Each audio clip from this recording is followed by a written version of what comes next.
এই মরিচগুলো আপনি 400 টাকা করে কেজি বেচেন। আচ্ছা, এই জিনিসগুলো সব ডাইরেক্ট দিয়ে দেন? হ্যাঁ স্যার, ওই মরিচের বোটা ওঠে। বোটা শুধু না তো, গাছ টাছ সব কিছুই তো আছে। এই মাটিটা কি, এই মাটিটা মানুষকে খাওয়াবেন? না স্যার, হ্যাঁ, দু একটা চলে গেছে। তাহলে আপনি মানুষকে কি খাওয়াচ্ছেন?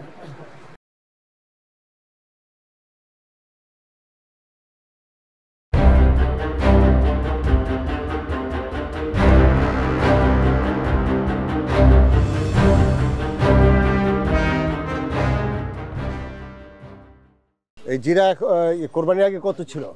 কোরবানির আগে 700 টাকা। 700, এখন কত করে বিক্রি? 680, 660। আর দারচিনি? কোরবানিতে কমছে স্যার এখন। না, তাহলে কি হচ্ছে যে কোরবানিতে ডিমান্ড বেশি, এই সময় দাম বাড়ায় দিচ্ছে। জি জি স্যার, তাই না? এটা কি ঠিক কিনা? কোরবানির মধ্যে চাহিদা বেশি থাকে। চাহিদা বেশি, এই জন্য কেন দাম বাড়াচ্ছে? এখন তো আর এটা তো ওই কোরবানির প্রাইজই তো আনা। কোরবানির সময় যেটা কিনেছে এখনো তো ওই একই কস্ট। তাহলে দেখেন, এই যে কোরবানির সময় মানুষকে জিম্মি করে দাম বাড়ায় দিচ্ছিল, এগুলো তো ঠিক না। আপনারা মূল্য তালিকা লিখে আপনারা সুন্দরভাবে ইয়ে করবেন, ঠিক আছে? আমাদের অফিসাররা আসলে দেখবেন যে ইয়ে আছে কিনা, কাগজ টাগজ আছে কিনা, কত টাকা কিনছেন, এগুলো তথ্য থাকতে হবে, ঠিক আছে? যে মেঘনা গ্রুপের না? মেঘনা গ্রুপের স্যার। আচ্ছা, ফ্রেশের না? এটা কত করে প্রাইস? আমরা 100 টাকা বেচি স্যার। 105 টাকা লেখা। মেয়ারটা ঠিক আছে? হ্যাঁ, টাটকা কালকে। আর স্কয়ারশিপেরটা কত? একই দাম স্যার। একই দাম। আচ্ছা, ঠিক আছে। আর পেঁয়াজ কত করে আজকে বেচে? আজকে বেচছি 86 টাকা। এটা কি পাবনার পেঁয়াজ? 86 টাকা। আপনি কি পাইকারি না খুচরা? খুচরা স্যার। আমি আধা কেজি পারবো নিতে। হ্যাঁ, আর রসুন কত করে? রসুন 200 টাকা। আর বিদেশিটা? China sir. এটা কি চায়না না Myanmar? China sir, China. China 200 টাকা। আচ্ছা, কোরবানির আগে কত ছিল? ওটা 220 টাকা পর্যন্ত ছিল, এখন দাম কমে গেছে। পেঁয়াজের কি 85 টাকা বাড়ছে দাম?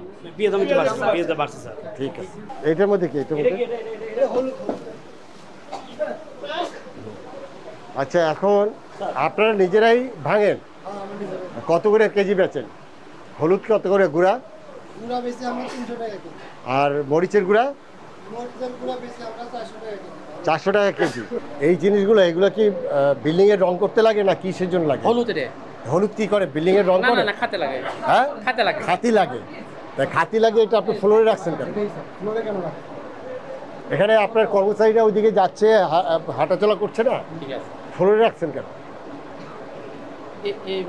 এইভাবে রাখা হয়। এইভাবে কেন রাখা হয়?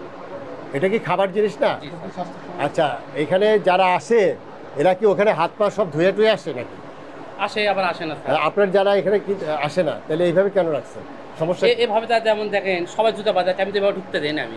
আচ্ছা, কিন্তু আপনার যে লোকজন তারা তো বাইরে থেকে ময়লা নিয়ে আসে, সে টয়লেটে যায় কি, সে কি কোনো জায়গায় এখানে ওয়াশিং কোনো জায়গা আছে যেখান থেকে সে হাইজিন ওয়াশ করে আসে? বা মাথায় কোনো এই যে কারো মাথায় কিছু নাই, এই যে ঘাম, এই যে এই ঘাম, এই যে এই ময়লা, ওর পায়ে দেখেন কি ময়লা, এগুলো কোথায় যাচ্ছে?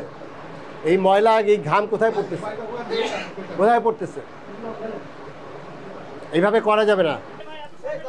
এই মরিচগুলো আপনি 400 টাকা করে কেজি বেচেন?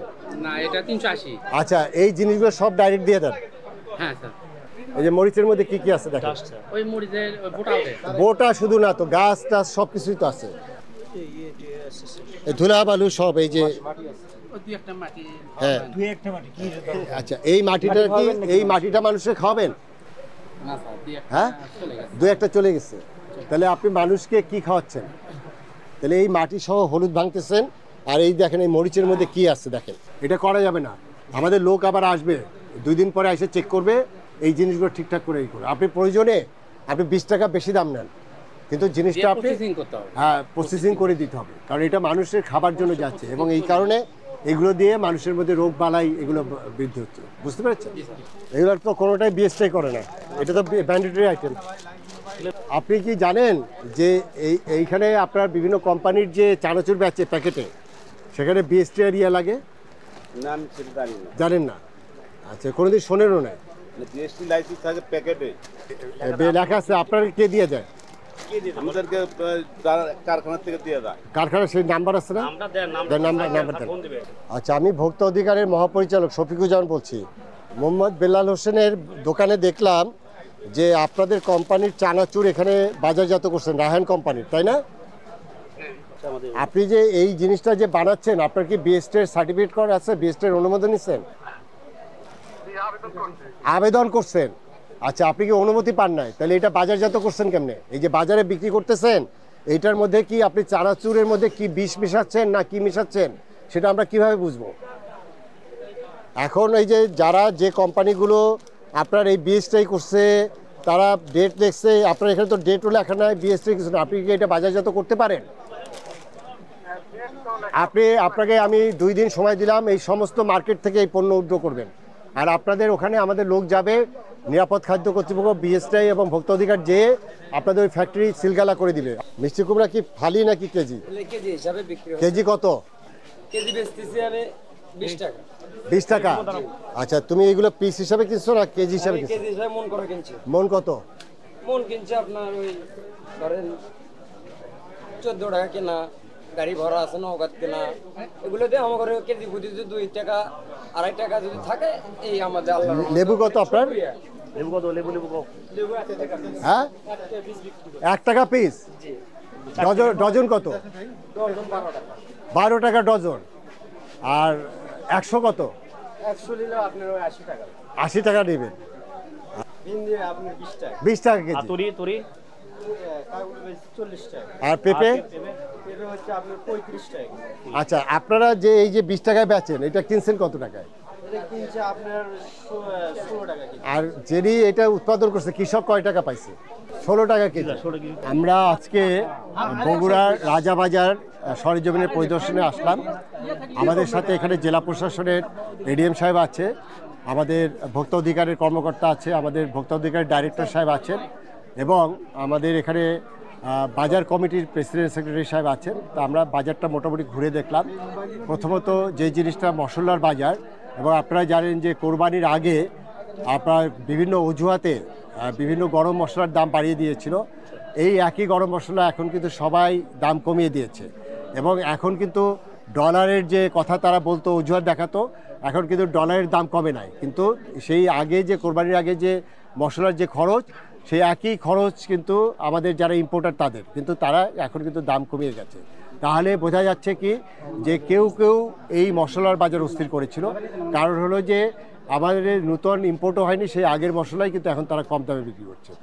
এর বাইরে আমরা এখানে দেখলাম যে প্রতিটা দোকানে খোলা হলুদ মরিচ বিক্রি হয়, এবং সেই হলুদ মরিচের যেখানে ভাঙায় সেখানে গিয়ে দেখলাম একটি দোকানে, সেখানে বস্তায় বস্তায় মরিচ এবং হলুদ, এবং সেখানে যেটা দেখলাম সেখানে পুরোপুরি অস্বাস্থ্যকর পরিবেশে এটি যে ভাঙাচ্ছে, সেটি হলো আপনার ফ্লোরের মধ্যে ময়লা, এবং সেখানে কর্মচারীরা কাজ করছে ধুলা বালুর মধ্যে এটি রেখে, যেটি এটা খাদ্যদ্রব্য, এটি কিন্তু সেই ধুলা বালুর মধ্যে রেখে তারা কিন্তু এটা ভাঙাচ্ছে। তাই সেখানে এই অস্বাস্থ্যকর পরিবেশ, এবং সেখানে যেটা দেখলাম মরিচের বস্তার মধ্যে সেই পচা মরিচ, এবং সেখানে আপনার শুধু মরিচের ডাটার বাইরেও আপনার অনেকগুলো গাছপালা এগুলো পেলাম। হলুদ যেটা ভাঙাচ্ছে সেটা তার মেশিনের মধ্যে থেকে যে হলুদ বের করলাম, সেই হলুদের মধ্যে মাটির দলা পর্যন্ত পাওয়া যাচ্ছে, অথচ এইটি আপনার 300 টাকায় 400 টাকা কেজি দরে বিক্রি করছে। এবং সেই প্রতিষ্ঠানকে এই অস্বাস্থ্যকর পরিবেশে এটি ভাঙানোর জন্য আমাদের ভোক্তা আইন অনুযায়ী আমরা সতর্কতামূলক 5000 টাকা জরিমানা করেছি, এবং এখানে আমাদের আবার মনিটরিং করতে আসবে আমাদের নিরাপদ খাদ্য কর্তৃপক্ষ, বিএসটি সহ 3 কর্তৃপক্ষ, ভোক্তা অধিকার সহ, তারা যৌথভাবে মনিটরিং করবে। আমরা একটি চানাচুরের দোকানে দেখলাম, সেখানে চানাচুরের প্যাকেট, সেটি আপনার এখানে ডিস্ট্রিবিউট হচ্ছে প্যাকেটজাত চানাচুর, এবং সেটা যে কোম্পানির, সেই কোম্পানির আসলে কোনো রকম অনুমতি নেই, সেটি বগুড়ার পাশেই এটি তৈরি হচ্ছে। সেই কোম্পানির প্রতিনিধির সাথে কথা বললাম, এবং তারা বিএসটিআইয়ের কোনো তথ্য ছাড়া, বিএসটিআইয়ের কোনো অনুমোদন ছাড়া করছে। আমরা সেই দোকানের এই যেখানে তৈরি হচ্ছে তাদেরকে আমরা বলেছি এটা বন্ধ করে দিতে, এবং বাজার থেকে এই প্যাকেটজাত চানাচুর যারা বিএসটিআইয়ের অনুমোদন ছাড়া বিক্রি করছে তাদেরকে এই বাজার থেকে এই পণ্যটা উদ্ধার করতে বলেছে। এবং আগামী 2-1 দিনের মধ্যে আমাদের যৌথ অভিযান হবে, এবং সেখানে জেলা প্রশাসন সহ আমরা এই বিষয়টি কঠোর মনিটরিং করব। কারণ হলো এই চানাচুর কিন্তু ম্যান্ডেটরি আইটেম বিএসটিআই করতে হবে, এবং প্যাকেটজাত চানাচুর যারা প্রতিষ্ঠিত কোম্পানি যারা এটা বিক্রি করছে, তারা কিন্তু এই রকম ভুয়া কোম্পানি যারা এইভাবে বাজারজাত করছে তাদের সাথে কম্পিটিশনে পারছে না। অর্থাৎ নিম্নমানের এই জিনিসগুলো বাজারে কিন্তু আপনার অনুমতি ছাড়া বিক্রি করছে। এর বাইরে আমরা যেটি কাঁচা বাজার দেখলাম, ভেন্ডি, তারপরে এখানে পটল, সেটা মাত্র 20 টাকায় বিক্রি হচ্ছে, এবং তারা নাকি 13 টাকায় কৃষকদের কাছ থেকে 15 টাকায় 16 টাকায় কিনছে। তাহলে এই 15 টাকা 16 টাকার পটল, যেটি ঢাকায় আপনার গতকালকেও আমি বাজারে গিয়েছিলাম ঢাকাতে, বাজার থেকে আমরা পটল কিনেছে হলো 80 টাকা করে। তাহলে কি দাঁড়াচ্ছে, আমাদের এই বিপণন ব্যবস্থা একটা ত্রুটিযুক্ত। অর্থাৎ কৃষকরা যারা উৎপাদন করছে এবং বড় বড় শহরে যে ঢাকার মার্কেটে, এটাও কিন্তু বগুড়ার জন্য সবচেয়ে বড় বাজার, সেখানে যদি 20 টাকা পটল হয়, কেন ঢাকার মানুষ 80 টাকায় পটল কিনবে? আমাদের সমবায় পদ্ধতিতে যাতে কৃষকরা সরাসরি এখান থেকে কৃষি মার্কেটে এটি নিয়ে যেতে পারে, এবং তাহলেই কিন্তু এই দামটা আপনার সাশ্রয় মূল্য হবে।